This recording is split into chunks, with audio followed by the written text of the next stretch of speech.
Tuhan bersamamu.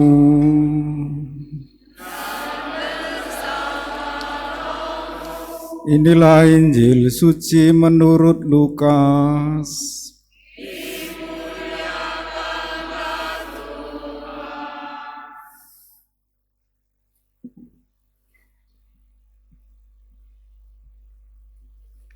Sekali peristiwa, Yesus berkata kepada murid-muridnya,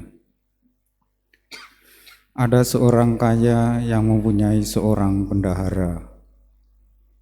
Kepadanya disampaikan tuduhan bahwa bendahara itu menghamburkan miliknya. Lalu ia memanggil bendahara itu dan berkata kepadanya, 'Apakah yang telah kudengar tentang engkau? Berilah pertanggungjawaban atas apa yang engkau kelola, sebab engkau tidak boleh lagi bekerja sebagai bendahara.' Kata bendahara itu dalam hatinya, 'Apa yang harus aku lakukan? Tuanku memecat aku dari jabatanku sebagai bendahara.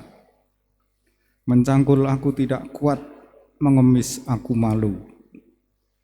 Aku tahu apa yang akan aku lakukan, supaya apabila aku dipecat dari jabatanku sebagai bendahara, ada orang yang akan menampung aku di rumah mereka.' Lalu bendahara itu memanggil satu demi satu orang yang berhutang kepada tuannya. Katanya kepada yang pertama, 'Berapakah utangmu kepada tuanku?' Jawab orang itu, 100 tempayan minyak. Lalu kata bendahara itu kepadanya, 'Terimalah surat utangmu. Duduklah dan tuliskanlah segera 50 tempayan.' Kemudian ia berkata kepada yang kedua, 'Berapa utangmu?' Jawab orang itu, 100 pikul gandum. Katanya kepada orang itu, 'Terimalah surat utangmu dan tulislah 80 pikul.' Bendahara yang tidak jujur itu dipuji oleh tuannya karena ia telah bertindak dengan cerdik. Sebab anak-anak dunia ini lebih cerdik terhadap sesamanya daripada anak-anak cahaya. Aku berkata kepadamu, ikatlah persahabatan dengan mempergunakan mamon yang tidak jujur, supaya jika mamon itu tidak dapat menolong lagi, kamu diterima ke dalam kemah abadi. Siapa saja yang setia dalam hal-hal kecil, ia juga setia dalam hal-hal besar. Dan siapa saja yang tidak benar dalam hal-hal kecil, ia tidak benar juga dalam hal-hal besar. Jadi, jika kamu tidak setia dalam hal mamon yang tidak jujur, siapakah yang akan mempercayakan kepadamu harta yang sesungguhnya? Jika kamu tidak setia mengenai harta orang lain, siapakah yang akan memberikan hartamu sendiri kepadamu? Seorang hamba tidak dapat mengabdi kepada dua tuan, karena jika demikian ia akan membenci yang seorang dan mengasihi yang lain, atau ia akan setia kepada yang seorang dan tidak mengindahkan yang lain. Kamu tidak dapat mengabdi Allah dan kepada mamon." Demikianlah sabda Tuhan.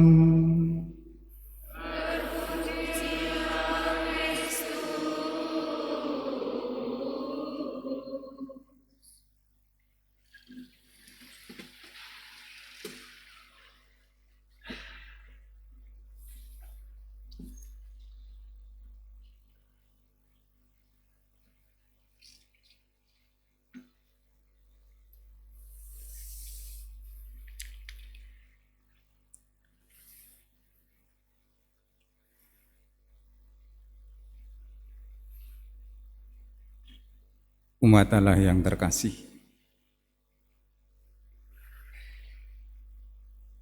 dalam kutipan latar video musik Lisa dari grup K-pop Blackpink yang berjudul Money tahun 2021.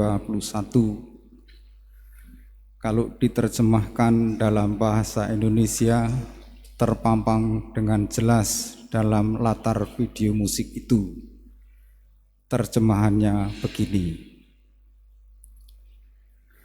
uang adalah tuan yang mengerikan, tetapi pelayan yang sangat baik.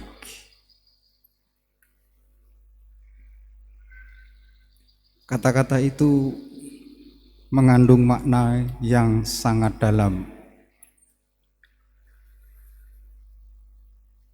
Orang bisa masuk penjara karena uang. Keluarga menjadi bermusuhan karena uang. Orang disebut pelit juga biasanya karena uang. Uang itu netral, tetapi tergantung kita menggunakannya. Karena uang itu netral sekaligus berbahaya. Tergantung persepsi dan sikap orang. Jika kita tidak dapat mengontrol uang, maka uang menjadi tuan yang mengerikan. Sebaliknya, jika orang dapat mengendalikan uang, maka uang akan menjadi pelayan yang baik. Dewasa ini orang ada dua mabuk. Yang pertama mabuk uang, yang kedua mabuk agama.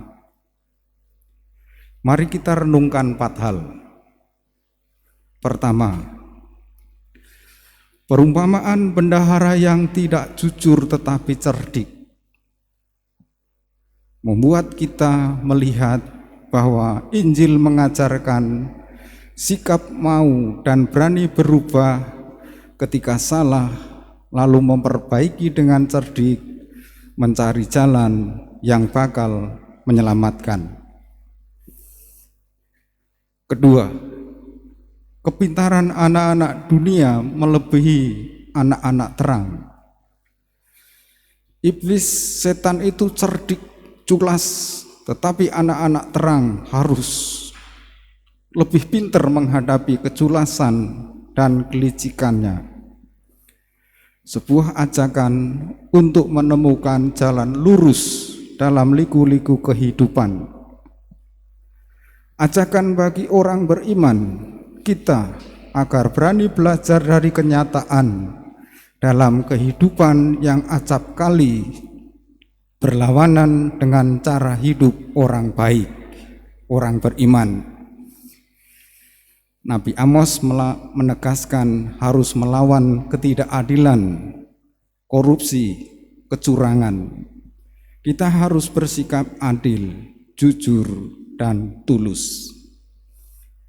Ketiga, sebuah pepatah. Barang siapa setia dalam perkara kecil akan diberi tanggung jawab dalam perkara besar. Kita merenung.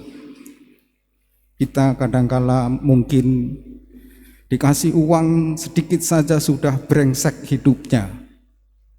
Apalagi dikasih uang banyak, pasti akan membahayakan kita. Tuhan tahu itu. Maka kesengsaraan atau penderitaan hidup ini kadangkala disebabkan oleh kebrengsekan hidup kita. Dan kita harus siap diberi tanggung jawab untuk perkara yang sangat besar. Dan untuk bisa diberi tanggung jawab dalam perkara besar, kita harus setia, jujur dalam perkara-perkara kecil yang tidak dilihat orang. Di situ perlu discernment, kejelian hati, melihat mana yang sungguh menjamin keselamatan dan kebahagiaan kekal. Terakhir, keempat, tak mungkin mengabdi kepada dua tuan. Alasannya cepat atau lambat, akhirnya orang akan memihak kepada yang satu dan meninggalkan yang lain. Tak mungkin menyembah Allah dan pada saat yang sama mengabdi kepada Mamon. Maksudnya uang, harta, jabatan, kedudukan, semua yang serba duniawi. Memang dalam hal apapun, sikap mendua itu tidak baik.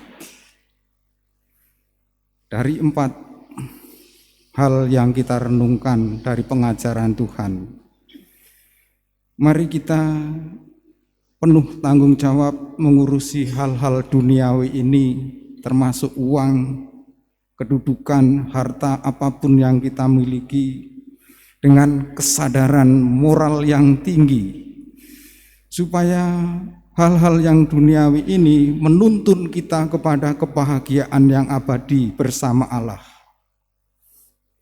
Kita didorong untuk memikirkan bagaimana kemanusiaan yang penuh liku-liku ini dapat menjadi jalan bagi anak-anak terang menuju kemah abadi. Dan bila persahabatan kita di dunia dengan Mamon, dengan apapun hilang, kita diterima dalam kemah abadi di surga.